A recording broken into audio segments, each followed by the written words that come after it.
Hi there, just got back from a run with Graham, and we've been running up what we call the tracks.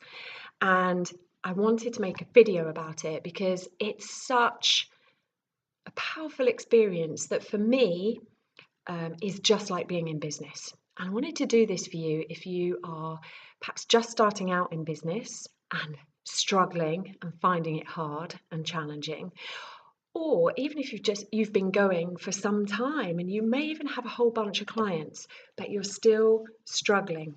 Now, excuse the attire, I'm keeping my woolly hat on because I've literally just got in the door, taken off my muddy boots, and I said to Graham, I must do this vlog. Every time I go up the tracks, it makes me think of business and what's important to know and remember. And every time I think, oh, I must do a blog, and I never do because I'm not that good at getting around to blogging. So I thought I'd do a vlog. So it was freezing. I don't know what the weather's like when you're watching this, but I have my gloves on and my hat on, and I'm still a bit cold. So I'm going to keep them on. Yes. Now I've written down a few pointers on a post-it note because when I do the tracks, I have all these thoughts bubble up and think, oh, I really must share that. That's really useful to think about when you're in business. And I didn't want to forget them. So I've popped a few pointers down, 7 I want to talk about, 7 different points. Now, the first one is let me explain what these tracks are. It is the most challenging thing physically I've ever done. When I first met Graham and we went to these tracks, he'd done them before. This is my first time. And I can remember just looking at these. It's an old, kind of like a mini railway that they built up this very steep hill near where we live. And they built it because there's a reservoir at the top. And when they were constructing the reservoir, they needed to get equipment up to the top of the hill. And it's so steep, the only way they could do it was to build this like mini railway track and put the equipment into a mini freight kind of carriage and crank it up the hill. And the reservoir was built, I don't know how many decades ago, so the train track then became obsolete. It's still there, they didn't rip it up. So it's formed, you can still see the 2 rails, and then it's formed these little steps in the middle, which is really practical for getting up. Otherwise you wouldn't be able to get up there. It's really, really steep. But it starts off slowly and gets steeper and steeper. And I can remember the first time I went up there, it was terror sighting. This is point 1 that I want to make. I was really excited to go up there because it's a challenge, and I could tell from the way Graham was describing it that it's awesome when you get to the top and it's a great experience, and I was really excited for the benefits to me as well because it's a great workout and I want to stay fit and healthy, and it doesn't take that long. I think back then it took a bit longer than it does now, but let's say it's like 7 minutes or something to get to the top. It's not like hours. So I was up for it, excited. Then we set off, started walking progressively. All the trees, it's really beautiful, and it's getting steeper and steeper. And as it gets steeper, it gets harder to get a footing. And I didn't realise just how steep it is. And I made the mistake, Graham was up ahead of me, of like looking up like that. And I got vertigo. I've never had vertigo before, but I literally had to lean forwards and hold on to the railings because I thought I was going to fall over backwards. I completely lost my sense of balance. And I looked down behind me and thought, oh, it's a long way to go down as well. So it was a muddy day, but I didn't care. I was literally leaning right forwards and doing this, touching the rails almost flat to the floor. I was terrified. And it was hard work physically. So my breathing, I really struggle with my breathing when I push myself physically, and it's the first thing to go in my throat tightens up. So I was terrified and like this. Wasn't a great sight or sound. And I was terrified and excited. And that's my first point. Business is a lot like that. Business is terrifying. You can be full of excitement and euphoria and these great ideas and, your vision and wow, can't wait. And actually, as we get started, there's a lot of stuff that can come up, and we can have those wobbles just like I did on those rails. And thinking back to my first businesses, this is 15 years ago, exactly the same thing. Exactly the same thing. And also, if you've been going in business for a while, what's important is you've got to begin to get comfortable with terracitement, because actually it doesn't go away. I realise 15 years on that in business, we are, even if we keep the same business, we're always looking to evolve and improve. Things change, the market changes, our clients' needs change, technology changes. We have other great ideas that take us outside our comfort zone and push us.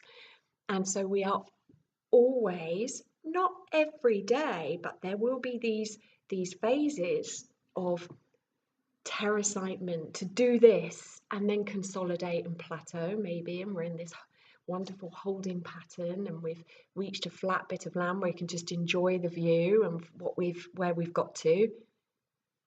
But sooner or later, in order to continue to learn and to grow and improve, we will need to do this again, and the terracitement will kick back in again. That's point one. Business is terraciting. Always. Get used to it. Yes. Point two. Point two. So this first time that I went up the tracks with Graham, there is no way I would have done it. I would have been able to do it, but there's no way I would have done it if I was alone. I did it because Graham's presence, his encouragement, his support, he stayed with me. He was only ever a few steps ahead, watching out for how I was managing. When he could see I was struggling, he would give me a tip. He could see footholds that I couldn't see. He was reassuring, and there's no way I would have attempted it. I might have started off on that early slope bit and then realized, oh, you know what? I can't do this. This is too big for me. I can't do this alone, and I probably would have turned back, but I didn't, because I had Graham there. And sometimes all it takes is one cheerleader, one supporter, somebody who's done it and been there and can guide you and help you see the footholds and the handholds and what you're capable of, even when you can't see it yourself, bringing another perspective. And that's exactly the same in business. It's so important to have the right support. Then the third point, over time, we've done this, been up the tracks loads of times now. And I'm not saying it's plain sailing and that I don't get out of breath and that it's not a tough workout. But it has got easier. Each time I went up, I noticed, I'm holding onto the railings less. I was able to let go a bit. That became my challenge. First big milestone for me was to get to the top without touching the railings. And it took a few attempts, and eventually I got there. Then it was about stopping less often. Then it was about, you start off doing one step, but you get to a point where your legs are so tired, you have to just go one step on the right leg, push, using your knee to push yourself up, stop. And then do another one on the other leg and stop. And there were all these different ways of doing it because it was difficult and I couldn't just be in flow and keep going and striding up. So just as in business, the more you do it, the more you learn and grow and build your strength and resiliency. Yes, there'll still be, your foot slips a bit. Yes, you might drop to your knees and lose your footing or have a bit of a wobble, but it does get easier. You find your ways to for it to become easier, and you become stronger. And also mindset wise, it becomes easier because you've done it and you know you can do it, and you've taken those steps, so you know you can just keep taking those steps. You know you're capable of it. So you have this self-belief that is also growing stronger too. That thing of I was explaining there's different ways of going up there, and for me that was a really important part of this track challenge, was finding my way. Graham was in the British Army for 9 years in the early part of his career. He's a really fit guy, and he's fit in lots of ways. He's physically fit too. I'm biased, but he's really, really fit, and so he is able to take on that tracks challenge in a different way from me. I don't have his fitness level. I don't have the same physical strength. We've got different body shapes, and he's got a lot more muscle power than I have. So I needed to find my way of doing it. And also my breathing is a really weak point for me. So I need to be aware of who I am physically and biologically, and play to my strengths and find my way of doing it. So that's important, because I can remember on the once I'd got the hang of it and Graham knew I was okay, he would then pick up a bit more speed than me, and he'd be further off. And I can remember the times it's like, right, I want to keep up with Graham. I'm going to do what he's doing. And I would push myself. And that was just torture, real torture for me.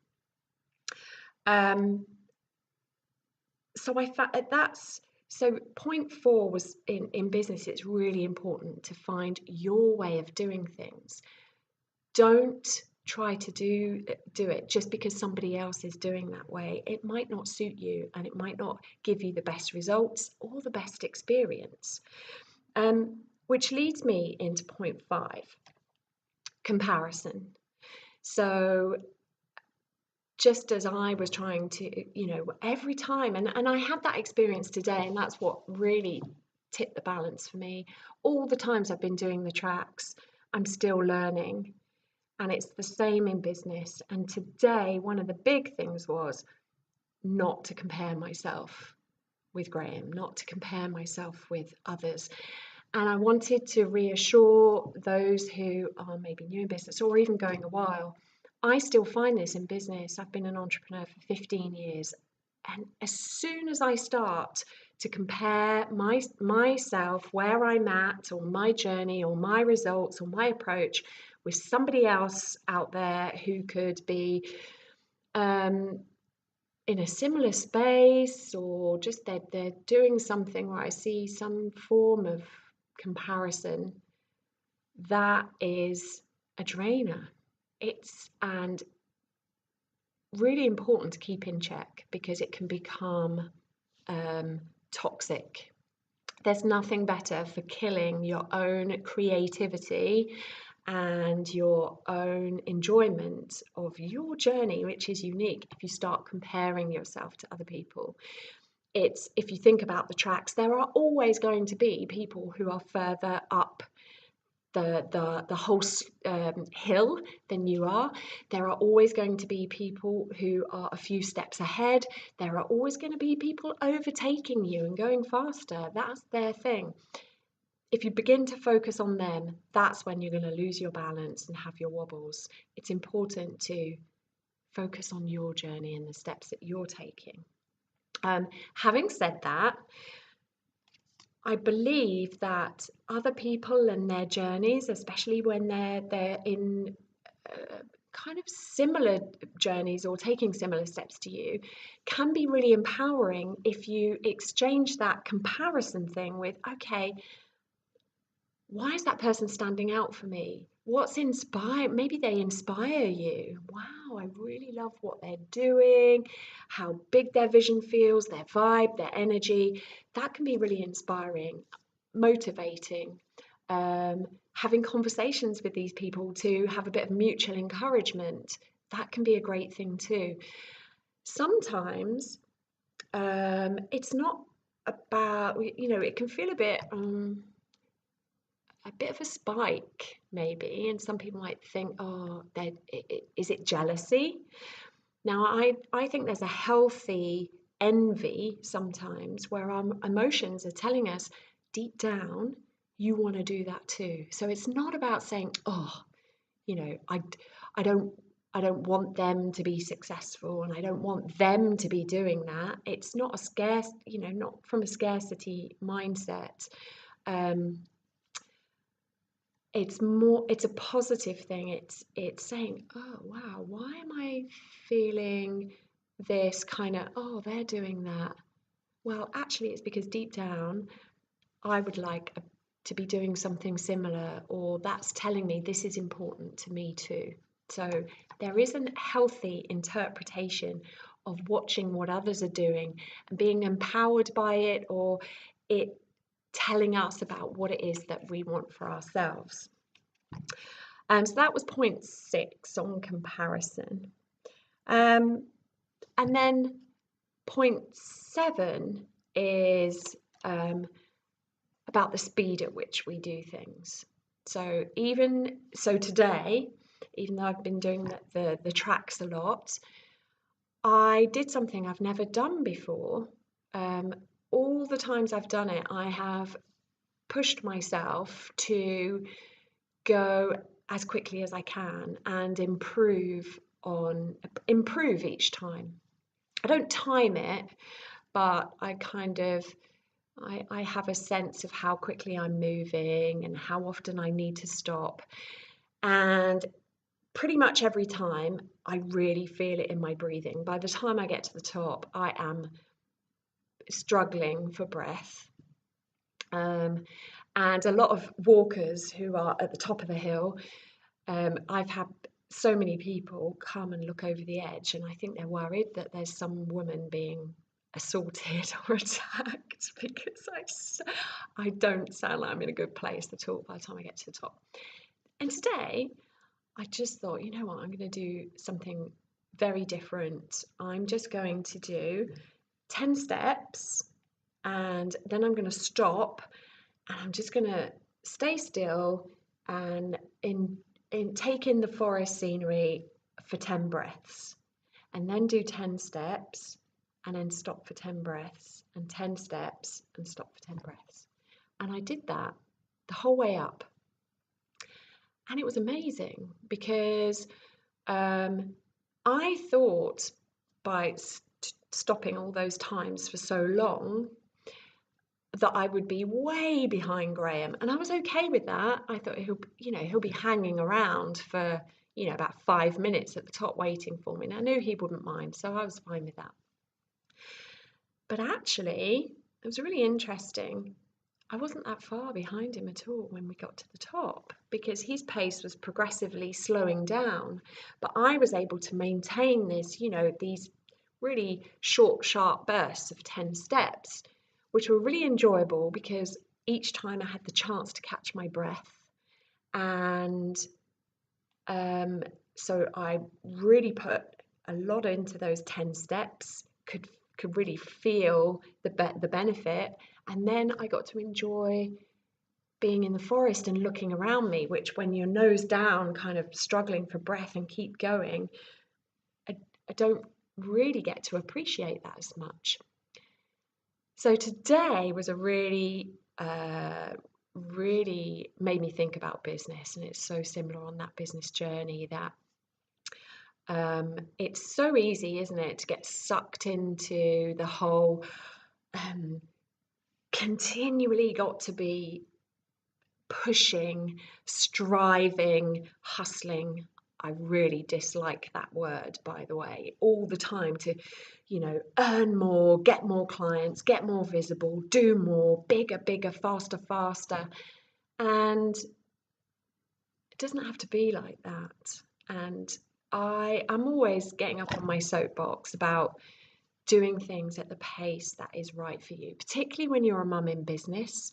If we think about the bigger journey, we also have to appreciate what stage of the journey our family life is at. When we've got a newborn baby, for example, the speed at which we can and want to take things in life in general is very different compared to when they're then toddlers and preschool, and we have more flexibility, um, and then when they start school, that's a big step change in our environment and our ability to dedicate a bit more time or do things a bit more intensively whilst they're at school, in between school runs. Then we get into the preteen teen phase where they are a lot more autonomous, and we still need that flexibility, but the way and we still need to be there for them just as much, but in a different way. It's a different dynamic. So that's really important to factor into your big picture of, it's not about cramming everything into a period of our lives and our children's development when we're never going to get that period back. And if we don't allow ourselves to stop and enjoy the view and catch our breath, sometimes that's part of why these journeys aren't sustainable for many, and we end up running ourselves into the ground, running out of puff, and that could be our energy, our passion, or money, because we've just pushed too hard, too fast, too big, without giving ourselves time to catch our breath and pace the journey. The story of the hare and the tortoise, everybody knows that journey. And for a truly successful business that is sustainable, it's think this is a marathon, not a 100-meter dash. So there you go. That were my insights from my experience of running up the tracks. Those 7 points, really key, whatever stage you're at in business. I hope that reflecting on some of those for where you're at currently is useful. I'm off to take my silly woolly hat off now and go have a glass of water and a nice cup of coffee. Have a lovely day wherever you are. Would love to hear your comments. Either come over to the Empower Mums in Business community. If you're not already a member, there's over now 800 like-minded mums in business. Come on over and share your thoughts. And for those of you who are already in the Empower community, look forward to hearing how you find these points and how they relate to where you're at the moment. Have a lovely day. Catch you soon. Bye for now.